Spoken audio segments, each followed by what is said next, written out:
കൂട്ടുകാരെ, ഇന്നത്തെ നമ്മുടെ യാത്ര തട്ടേക്കാട് ബേർഡ് സാഞ്ചുറിയിലേക്കാണ്. നമ്മുടെ തട്ടേക്കാട് എത്ര മനോഹരമാണ്. എറണാകുളം ജില്ലയുടെ കിഴക്ക് മേഖലയായ കുട്ടമ്പുഴ പഞ്ചായത്തിലാണ് കേട്ടോ തട്ടേക്കാട് സ്ഥിതി ചെയ്യുന്നത്. അതിവിസ്തൃതമായ ഒരു വനപ്രദേശമാണ് തട്ടേക്കാട് ബേർഡ് സാഞ്ചുറി എന്ന് പറയുന്നത്. ഇത് ലോക പ്രശസ്തമാണ്. Doctor Salim Ali bird sanctuary എന്നാണ് ഇത് അറിയപ്പെടുന്നതല്ലോ.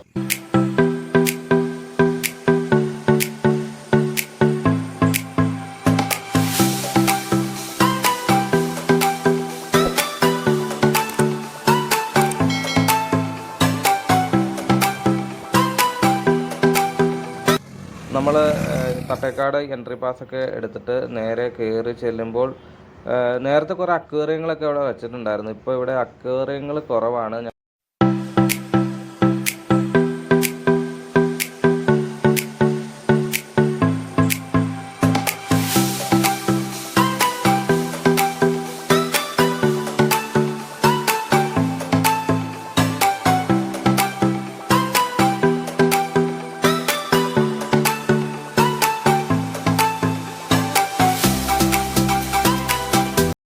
ഫസ്റ്റ് കാണുന്നത് അവിടെ ഒരു മയിലുണ്ട്.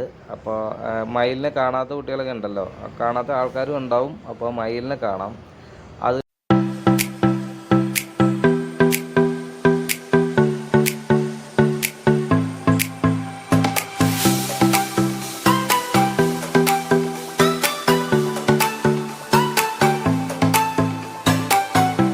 കഴിഞ്ഞ് അവിടെ നിന്ന് നേരെ ചെല്ലുമ്പോൾ അടുത്തത് കാണുന്നത് ഈ പക്ഷിയാണ്, പെസൻ്റാണ്. ഈ പക്ഷിയുടെ പേര് പെസൻറ്റ്. പെസൻ്റ് എന്ന് പറഞ്ഞൊരു അപൂർവ പക്ഷിയാണ്. ഞങ്ങളൊന്നും കണ്ടിട്ടില്ല കേട്ടോ, ആദ്യമായിട്ട് കാണാം ആ പെസൻറ്റ്. അപ്പോൾ അതിനെ കണ്ടതിന് ശേഷം നേരെ തിരിഞ്ഞ് വരുമ്പോഴാണ് അതേ നമ്മുടെ സുവർണ്ണ കിന്നരിക്കോഴി അഥവാ ഗോൾഡൻ ഫെസൻ്റാണ്. പിന്നെ ഞങ്ങൾ കണ്ടത് നമ്മുടെ രാജവെമ്പാലയാണ്. രാജവെമ്പാല അവിടെ ഇങ്ങനെ സുഖമായിട്ട് കിടപ്പുണ്ടായിരുന്നു. അത് കഴിഞ്ഞ് നമ്മൾ നേരെ പോകുന്നത് ഒരു മൂങ്ങയുടെ രൂപം ഉണ്ടാക്കി വെച്ചിരിക്കുന്ന രൂപം ഉണ്ടാക്കിയിരിക്കുന്നതാണ്. അവിടെ നിന്നുള്ള ഫോട്ടോസൊക്കെ എടുത്തു. ഫോട്ടോസൊക്കെ എടുക്കാൻ പറ്റിയൊരു പോയിൻ്റാണ്. പിന്നെ അവിടെ നിന്ന് നേരെ പോകുന്നത് കിഡ്സ് കോർണറിലേക്കാണ്. കുട്ടികളുടെ പാർക്കാണ് അവിടെ കുട്ടികൾക്കുള്ള പല മെറ്റീരിയൽസൊക്കെ റെഡിയാക്കി വെച്ചിട്ടുണ്ട്.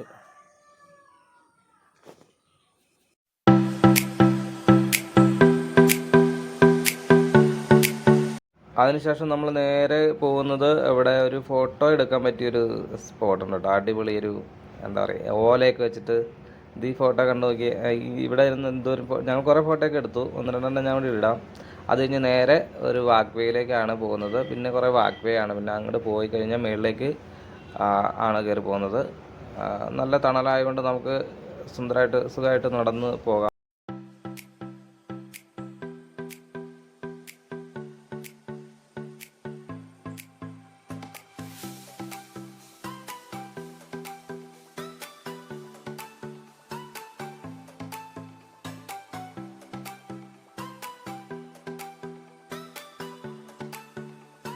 വാക്ക് കഴിഞ്ഞ് നമ്മൾ നേരെ നടന്ന് ചെല്ലുമ്പോൾ ഒരു കടൽ കാക്കനെ ഉണ്ടാക്കി വെച്ചിട്ടുണ്ട്. കടൽ കാക്കേനെ കണ്ടു കഴിഞ്ഞിട്ട് സ്ക്രാപ്പ് കൊണ്ടാണ് ഉണ്ടാക്കിയിരിക്കുന്നത്. പിന്നെ ഒരു മുള്ളംപന്നീനെ ഉണ്ടാക്കി വെച്ചിട്ടുണ്ട്. മുള്ളംപന്നീനെയൊക്കെ കണ്ടു കഴിഞ്ഞ് വീണ്ടും നമ്മൾ നേരെ ചെല്ലുമ്പോൾ അതൊരു കിളിക്കൂട് പോലത്തെ അവിടെ ഇരിക്കാനൊക്കെ പറ്റും. നല്ല രസമുണ്ട്. ഒരു നെസ്റ്റ് അടിപൊളിയാണ്. അവിടെ കുറച്ച് നേരം ഇരിക്കാം.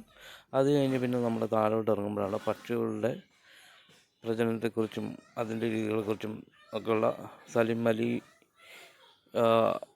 സാറെടുത്ത ഫോട്ടോസും കാര്യങ്ങളൊക്കെ ഉള്ള ഒരു മ്യൂസിയമാണ് കാണുന്നത്. ഇതിൻ്റെ അകത്ത് നിന്ന് ഫോട്ടോ എടുക്കാനൊക്കെ അടിപൊളിയാണ് കേട്ടോ. അതുതന്നെയല്ല, ഇതിൻ്റെ അകത്ത് കുട്ടികൾക്ക് പഠനത്തിന് ആവശ്യമുള്ള കാര്യങ്ങളൊക്കെ എഴുതി വെച്ചിട്ടുണ്ട്.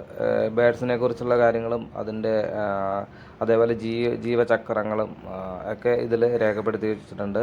അതേപോലെ അപൂർവ ഇനം പക്ഷികളുടെ ചിത്രങ്ങളും കാര്യങ്ങളും, നമ്മളൊന്നും കണ്ടിട്ടില്ലാത്ത പക്ഷികളെക്കുറിച്ചൊക്കെ ഉള്ള ഡീറ്റെയിൽസ് അതിൻ്റെ അകത്ത് അവർ കറക്റ്റായിട്ട് രേഖപ്പെടുത്തി വെച്ചിട്ടുണ്ട്.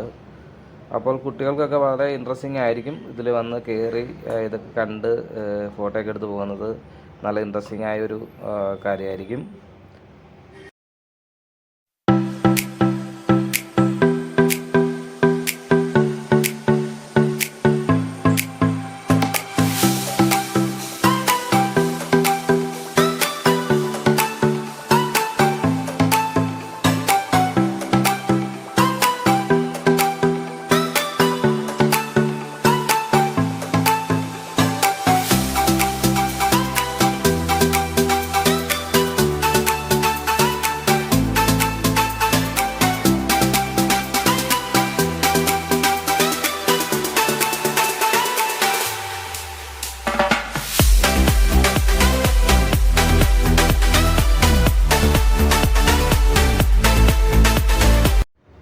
കൂടാതെ നമുക്ക് അവിടെ നിന്ന് പക്ഷികളുടെ ഈ ഫോട്ടോസിൻ്റെയൊക്കെ നടുക്കുന്ന ഫോട്ടോ എടുക്കാനൊക്കെ നല്ല ഭംഗിയുള്ള ഫോട്ടോസ് നമുക്ക് അവിടെ നിന്ന് എടുക്കാൻ പറ്റും. ഞങ്ങളും കുറേ ഫോട്ടോസൊക്കെ എടുത്തിട്ടുണ്ട്. ഞങ്ങൾ ഈ വീഡിയോയിൽ അത് ഉൾപ്പെടുത്തുന്നുണ്ട് കേട്ടോ. അപ്പോൾ എല്ലാവരും കുട്ടികൾക്ക് വന്നാലും വളരെ എൻജോയ് ചെയ്യാൻ പറ്റിയൊരു സ്ഥലമാണ്. ഇതിൻ്റെ അകത്ത് കയറി കഴിഞ്ഞാൽ നല്ല കുറേ വിവരണങ്ങളും കാര്യങ്ങളും അറിവുകളും നമുക്ക് ഇതിൻ്റെ അകത്തുനിന്ന് ലഭിക്കും എന്നുള്ള കാര്യത്തിൽ ഒരു സംശയമില്ല. അപ്പോൾ എല്ലാവരും തട്ടേക്കാട് വരുമ്പോൾ ഈ മ്യൂസിയവും തീർച്ചയായും കയറി സന്ദർശിച്ച് പോകണം. ഡോക്ടർ സലീം അലിയുടെ പേരിലാണ് ഈ മ്യൂസിയം ഉള്ളത്. പിന്നെ ദിനോസറുകളെ കുറിച്ചുള്ള വിവരണങ്ങളും അങ്ങനെയുള്ള കാര്യങ്ങളൊക്കെ ഇവിടെ എഴുതുന്നുണ്ട്. പിന്നെ ഫോട്ടോസ്, പിക്ചേഴ്സ്, വീണ്ടും ഫോട്ടോസും പിക്ചേഴ്സും പക്ഷികളുടെ അങ്ങനെ കുറേ കാഴ്ചകളുണ്ട്. പിന്നെ മൃഗങ്ങളുടെ ഫോട്ടോസുണ്ട്, ആന അതുപോലുള്ള സാധനങ്ങൾ, പിന്നെ പാമ്പ് അതിൻ്റെ ഫോട്ടോസ്, പിന്നെ പാമ്പൊക്കെ സ്റ്റഫ് ചെയ്ത് വെച്ചിട്ടുണ്ട് കേട്ടോ. അവിടെ സസനി ഒക്കെ ഉണ്ട്, പറക്കുമണ്ണാൻ്റെ ഒരു ഇത് ഉണ്ടാക്കി വെച്ചിട്ടുണ്ട്. പിന്നെ അങ്ങനെ കുറേ അപൂർവമായിട്ടുള്ള കുറേ സാധനങ്ങളൊക്കെ ഉണ്ട്. ഭയങ്കര രസമാണ് അത്. നമുക്ക് ഭയങ്കര കുട്ടികൾക്ക് ഭയങ്കരമായിട്ട് എൻജോയ് ചെയ്യാൻ പറ്റിയ ഒരു ഏരിയ ആണിത്.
നമ്മൾ പിക്ചർ മ്യൂസിയം കഴിഞ്ഞാൽ അതിൻ്റെ നേരെ ഓപ്പോസിറ്റാണ് കേട്ടോ നക്ഷത്രവനം അതേപോലെ ശലഭോദ്യാനം ഉള്ളത്. ശലഭോദ്യാനത്തിലേക്ക് നമ്മൾ നേരെ ഇറങ്ങി ചെന്നാൽ അവിടെ നല്ലൊരു വാഗ്വേ ഒക്കെ ഉണ്ട്. അതിൻ്റെ ഈ ഒരു നല്ല ഉദ്യാനമാണ്. അതിൻ്റെ നടുക്കായിട്ട് ഒരു വാഗ്വേ അങ്ങോട്ടും ഇങ്ങോട്ടൊക്കെ പോകുന്നുണ്ട്. അതുവഴി കുട്ടികൾക്ക് ഓടിയൊക്കെ നടക്കാം. നല്ല ഫ്ലവേഴ്സൊക്കെ ഉള്ള ഒത്തിരി ചെടികളൊക്കെ അവിടെയുണ്ട്. പിന്നെ അതിൻ്റെ അകത്ത് ഒരു കുളമൊക്കെ ഉണ്ട് കേട്ടോ. അത് ഇതുവഴിയൊക്കെ നമുക്കിങ്ങനെ നടന്നു പോകാം. നല്ല തണുപ്പും നല്ല കുറേ ചിത്രശലഭങ്ങൾ കാണാം. വേണ്ട കുളം ഇതാണ്. അതേപോലെ ഇങ്ങനെ നടന്ന ഇവിടെ കണ്ട ഇവിടെയൊക്കെ നിന്ന് ഫോട്ടോ എടുക്കാൻ നല്ല അടിപൊളിയാണ്, നല്ല ഭംഗിയാണ്. നല്ലൊരു സ്പോട്ടാണ് ഇത്. കുട്ടികൾക്കൊക്കെ നന്നായിട്ട് എൻജോയ് ചെയ്യാൻ പറ്റും. കുട്ടികൾക്ക് മാത്രമല്ല മുതിർന്നവർക്കും. അപ്പോൾ കുറേ നല്ല കാഴ്ചകളൊക്കെ ഉണ്ട്. നമ്മൾ തിരിച്ചു പോരുകയാണ്. ഈ തട്ടേക്കാട് വനത്തിക്കട് തന്നെയാണ് ഈ റോഡുള്ളത്. അപ്പോൾ ഇതുവഴി നല്ല രസമാണ്. ബൈക്കും എങ്ങനെ വണ്ടിയൊക്കെ ഓടിച്ച് വരാനായിട്ട് നല്ല രസമാണ്. അപ്പോൾ ഇതുവഴി യാത്രയൊക്കെ ചെയ്ത് ഞങ്ങൾ നാട്ടിലേക്ക് പതുക്കെ പോരുകയാണ്. അപ്പോൾ നമുക്കിതുപോലുള്ള നല്ല നല്ല വീഡിയോയുമായി വീണ്ടും എത്രയും വേഗം കണ്ടുമുട്ടാം. Stay tune.